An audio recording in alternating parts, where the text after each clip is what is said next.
All right, Chris Popper here in Bangor. I'm joined by MDI head football coach Mark Shields down in Bar Harbor. Coach, uh, congratulations on another win over Yarmouth on last Friday. It seems like a lifetime ago that uh, beat Yarmouth. And as I write every article about the MDI Trojans, it's the battered and bruised MDI Trojans, and it's still the case. Yeah, thanks, Chris. Yeah, another interesting night. As far as some injuries along the way, we went into the game a little beat up, and then we came out of the game even more beat up.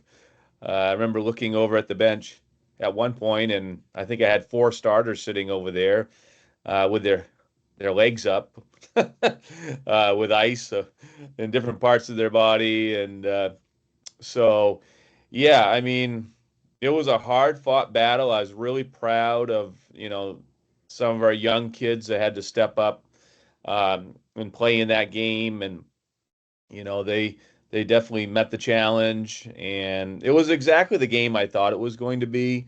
Yarmouth at home, they were looking for their first win, and we're 1-1 and beat up. And, I just figured it would come down to the last few plays, and it did. I mean, they kicked an onside kick at the end that we had to pounce on and then seal the victory away. But yeah, we're glad to get out of there with a victory and hoping we can continue to get healthy as a football team. It's interesting because I drove home with Dan Vibert and drove down with Dan, and it was the game took longer than it did to. Sorry, our commute down to Yarmouth took longer than the actual game took, and I guess that's more of a testament not to Dan's driving, because if you've ever driven with Dan, it's please make sure your trays are in the upright position and seats are upright. But it's that ground game that just the clock continues to run, and unless you're having to get the clock stopped for incomplete passes or to move the chains, the game just kind of moves right along, and those 12 minutes don't take much more than 12 minutes. Yeah, right. It was a quick game. Um, excuse me. Our game plan, was to pretty much try to run the ball if we could. And if we could, we would continue to do that. And they made some nice adjustments along the way and made that a little more difficult.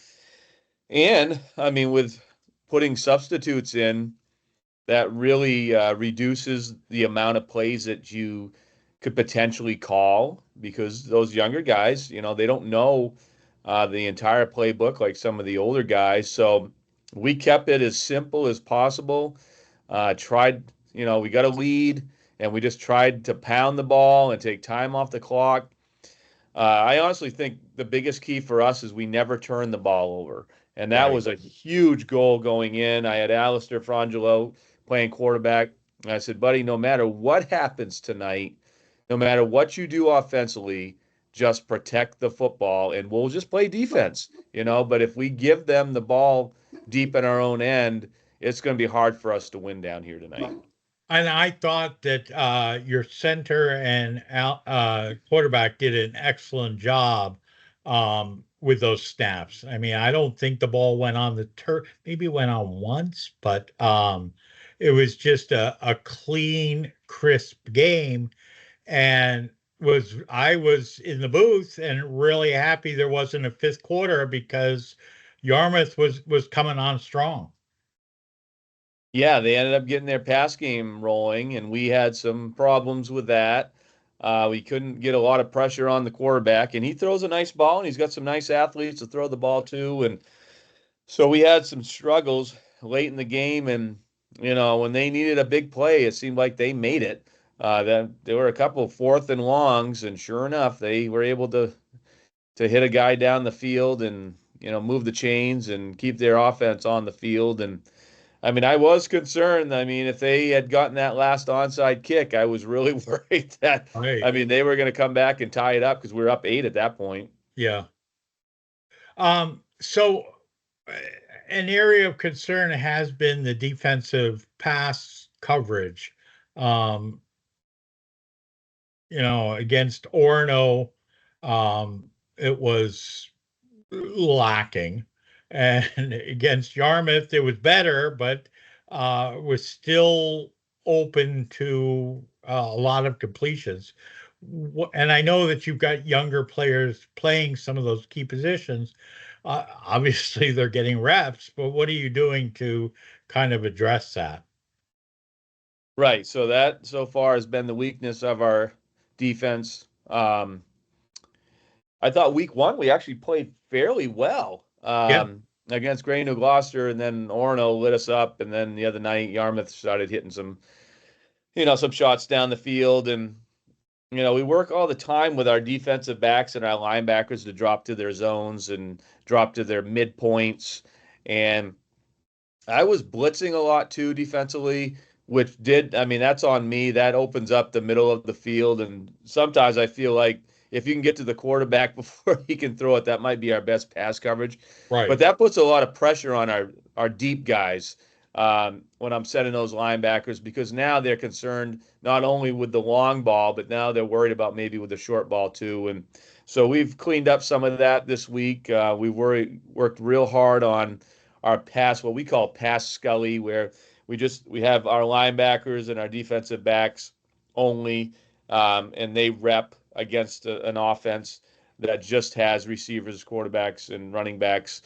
We worked a lot on that this week, so we're hoping we're going to be a lot better against Morse Friday night. And you're right, it's something that we just need to get better at.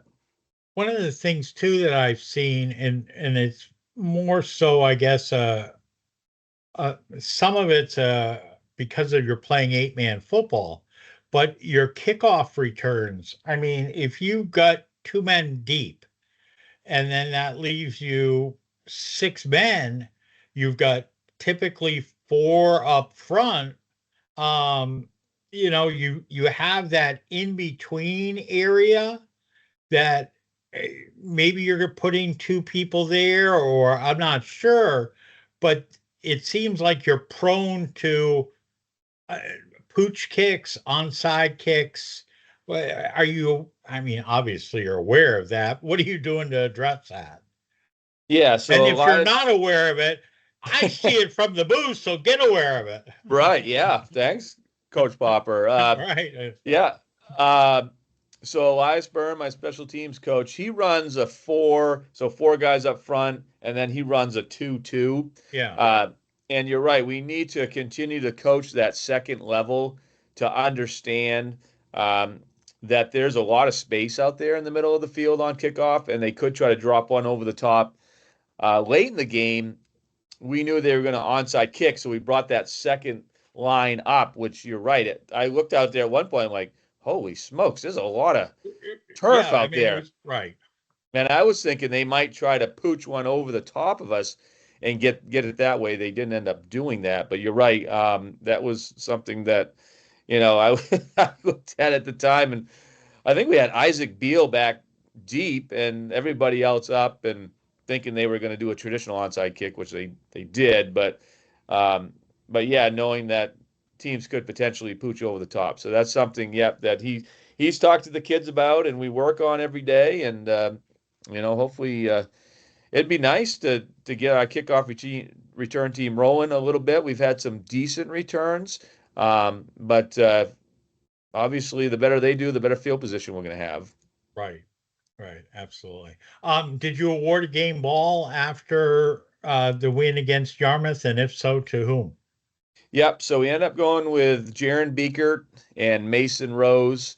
Jaron had a real nice game on both sides of the ball. I mean, we were running the ball a lot, and he's, traditionally kind of our go-to guy to throw the ball to, but he's really taken on that role, um, that blocking role, which I'm so pleased about. I mean, that shows that he's a true team player, and he's been blocking really well at the offensive end position which allows us to do a lot more with our run game, and eventually it will, help with our pass game, our play action pass game.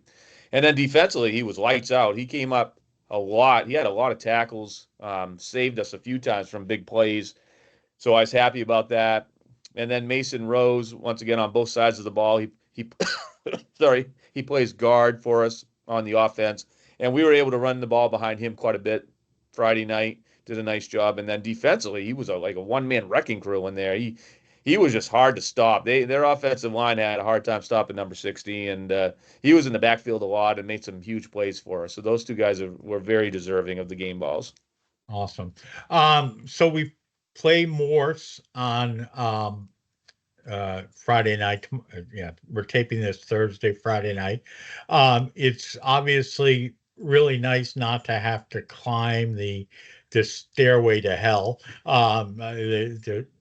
Yeah, I mean, I don't do well on spiral staircases, heights, and that is just a real rusty old staircase, and yeah, it's not just much fun. And we had to go down there twice last year and beat MDI beat Morse twice, and to get into the playoffs and then to advance further on. Um, what do you expect from Morse other than the fact that they obviously have revenge on their mind, but they lost a lot of their players from last year? Right. So Coach Darling, who was Coach of the Year last year for our conference, does an amazing job down there. I think he does a really nice job scheming based off the talent that he has down there. Last year, they were, a big, strong team, and they wanted to pound the ball. They really wanted to run the ball behind those big linemen and big running backs. And he had a big quarterback last year as well. Um, and this year it's similar. I know he lost a lot of his offensive line, if not all of it. Um, and his backs are still good size. His quarterback this year is not same kid, but he's a good sized kid as well. So they're doing a real nice job, running the ball, but also play action passing to getting their athletes in space. So there'll be a handful. I think it's going to be another game. I think just like Yarmouth, I think it's going to come right down to the last series or two. Both teams will play hard. I know his kids will play hard, and we're just hoping we can hang on and get a win. Uh, Awful nice to be at home after a 2 hour trip down to Yarmouth last week. And we really missed the cheerleaders.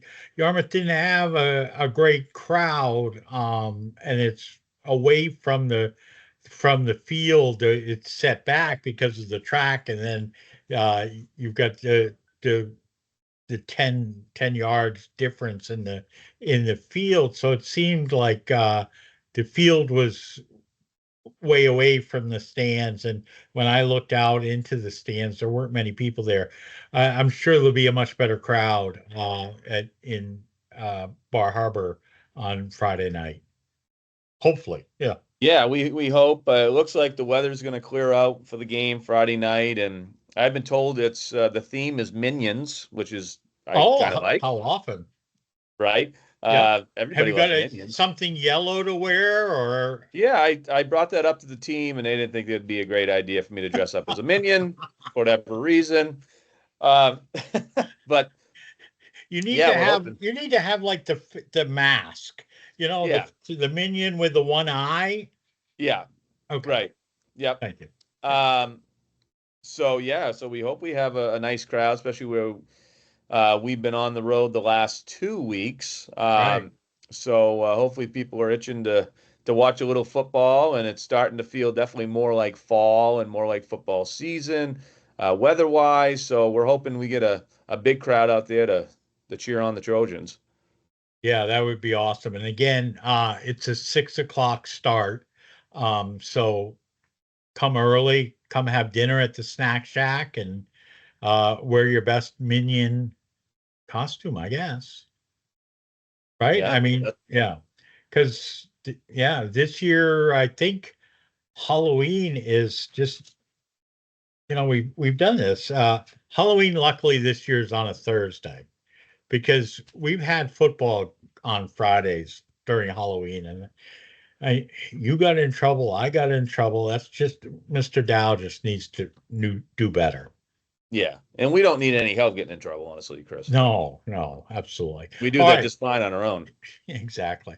All right, so hopefully we see the band in Minion costumes. Hopefully we see all the student body in Minion costumes.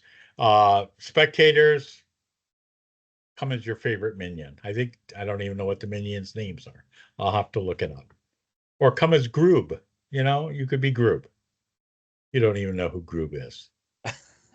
I've watched some of those movies, but is that Groob the is like leader? the Minion dad. Okay. Yeah. Okay. I All do right. know him. Yeah. Okay. No, you don't. What do you want to say to the fans? Here's your chance. Yeah, thanks again for your continued support of MDI football and MDI athletics. Um, we've had some nice crowds for we had 2 soccer games this week. The girls and the boys took on Ellsworth, which was fun, and we're hoping that you can come out and watch us play Friday night, and hopefully we can make you proud again. All right, Coach. We'll see you on the field Friday. Continued health, and there's no doubt that if MDI wins, Dan Viber is getting the game ball after everything this week. Definitely. All right.